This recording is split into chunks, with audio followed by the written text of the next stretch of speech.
बिस्मिल्लाहिर्रहमानिर्रहीम। अस्सलाम वालेकुम नादरीन, आप यूट्यूब चैनल देख रहे हैं। मैं इमरान खान हूँ। नादरीन, कैदी नंबर 804 जीत रहा है और ये निज़ाम एक दफ़ा फिर हार रहा है और ये रोज़ाना अपनी शिकस्त तस्लीम करते हैं। जिस तरह गिलगित बल्तिस्तान के इलेक्शन में पाकिस्तान की मिलिट्री एस्टेब्लिशमेंट ने हथियार फेंके हैं और जिस तरीके से ये मैदान से भागे और पाकिस्तान तहरीक इंसाफ के लिए मैदानी जो है वो बंद कर दिया है, तो इसका मतलब आप अच्छी तरह समझ जाएं कि जब खेला नहीं जा रहा तो मैदान ही उखाड़ दो, विकटें उखाड़ कर भाग जाओ।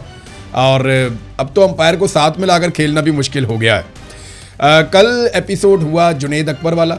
जुनेद अकबर को वहाँ पे रोक दिया गया, फिर सूबा बदर और फिर गिरफ्तार, और ये सारा कुछ आप देखते रहे तमाशा।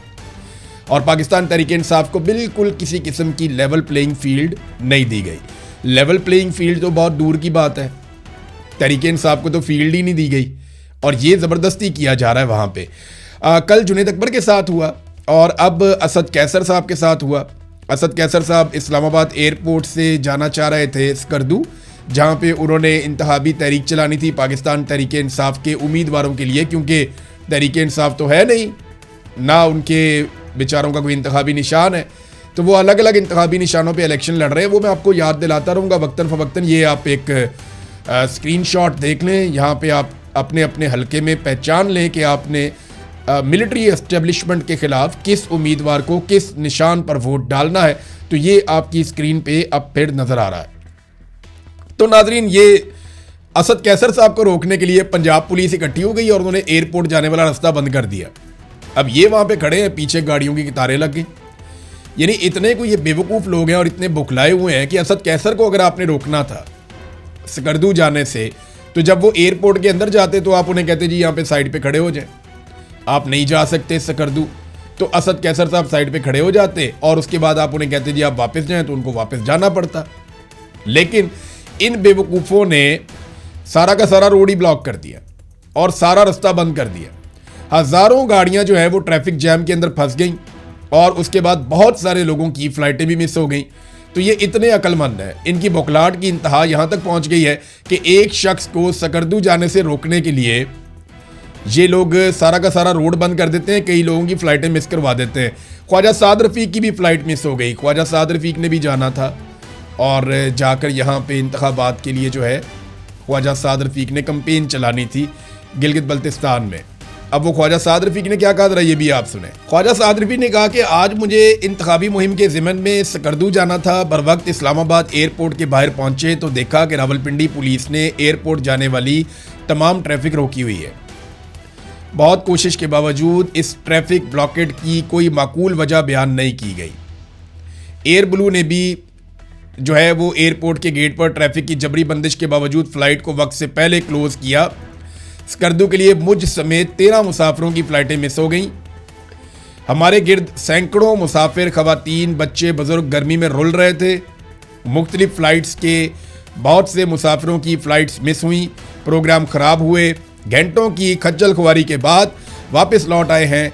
बेहिसी और नलायकी की भी कोई हद होती है। अज़राए करम दहशतगर्दी की इतला वाली कहानी सुनाने की कोशिश ना की जाए। नॉर्मली फिर इस तरह के मौके पे ये कहते हैं ना कि जनाब वो दहशतगर्दी का वाक़या होने वाला था, तो दहशतगर्दी के डर से, ताकि दहशतगर्दी से बचा जा सके, तो हमने स्पेशल इंतजाम किए थे, तो इतने लोगों की फ़्लाइटें मिस हो गई। पूरी दुनिया में नहीं होती हैं, पाकिस्तान में ही तमाशे होते हैं और वो भी पाकिस्तान की मिलिट्री एस्टेब्लिशमेंट करती है। अब ख्वाजा साद रफ़ीक भी नहीं जा सके, इन्होंने भी कैंपेन चलानी थी जाके अपनी पॉलिटिकल पार्टी के लिए। रोकना था असद कैसर को, ख्वाजा साद रफ़ीक को भी रोक लिया। लेकिन ये जुनेद अकबर से, असद कैसर से ये इतना डरते हैं, तो आप सोचिए कि ये इमरान खान से कितना डरते होंगे, कितने खौफज़दा होंगे कि ये इन लोगों को कैंपेन नहीं करने दे रहे। तो इमरान खान, मैंने आपको पहले बताया कई मरतबा कि जब तक आसिम मुनीर साहब हैं और जब तक आसिम मुनीर साहब के साथ कोई इमरान खान साहब की डील नहीं होती, जब तक कि आसिम मुनीर साहब को इस बात का यकीन नहीं आ जाता कि वो किसी खतरे में नहीं रहेंगे इमरान खान की वजह से, तब तक इमरान खान को ये कभी नहीं छोड़ेंगे।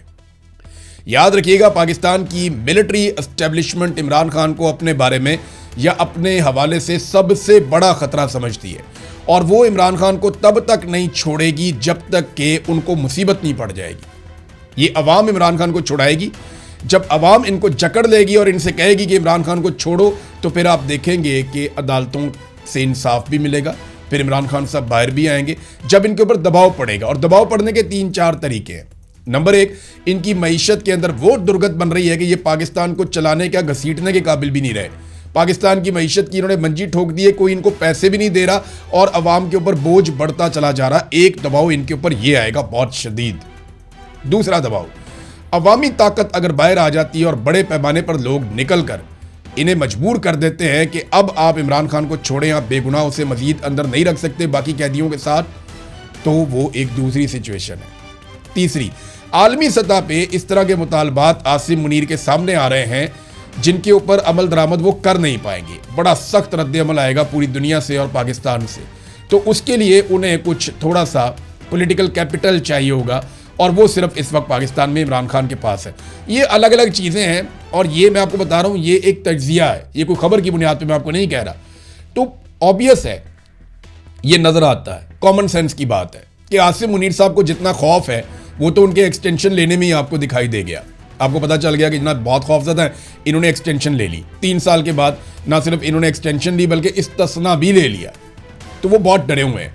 लिहाजा वो कभी भी इमरान खान को नहीं छोड़ेंगे जब तक कि उनको छुड़वाया नहीं जाएगा। असद कैसर साहब ने एक स्टेटमेंट जारी किया बाकी लोगों के साथ बैठकर, उन्होंने कहा जी मैं स्कर्दू जा रहा था जहां 7 जून को इंतखाबात हो रहे हैं, वहां हुकूमती वज़रा पहले से मौजूद हैं, हालांकि वज़रा इंतखाबी मुहिम नहीं चला सकते। मेरी सुबह 9:30 बजे फ़्लाइट थी मगर एयरपोर्ट जाने वाली सड़क ब्लॉक कर दी गई। DSP समेत पुलिस की भारी नफरी मुझे रोकने के लिए तैनात थी। सबसे पहला सवाल यह है कि पंजाब पुलिस कैसे मुझे गिलगित बल्तिस्तान जाने से रोक सकती है। पंजाब पुलिस ने इंतहाई गैर इखलाकी हरकत की है। मैं साबिक स्पीकर कौमी असम्बली और मौजूदा रुकन असम्बली हूँ, जबकि ये एक वफाकी मामला है।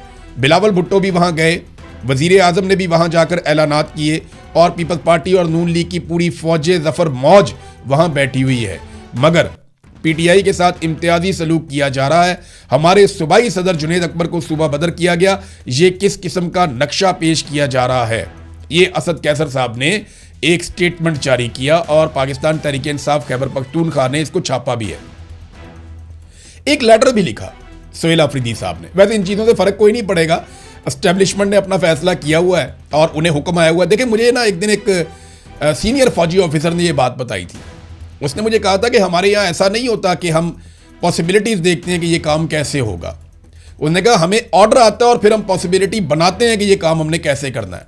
इसको ज़रा आप समझ लें कि ऐसा नहीं होगा कि देखो वहाँ पे क्या हो सकता है, ये नहीं। ऑर्डर आता है आर्मी चीफ की तरफ से ये कि ये काम करना है और उसके बाद फिर वो हालात को उसके मुताबिक मोड़ना शुरू करते हैं। तो हर हाल में उन्हें वो काम करना पड़ता है।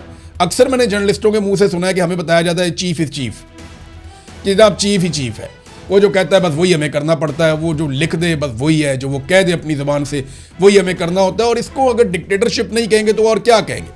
तो ये तब तक आपने मार खानी है जब तक आपका मूड है। अब तक के लिए इतनी, अपना ख्याल रखिएगा, अपने चैनल का भी। अल्लाह हाफ़िज़।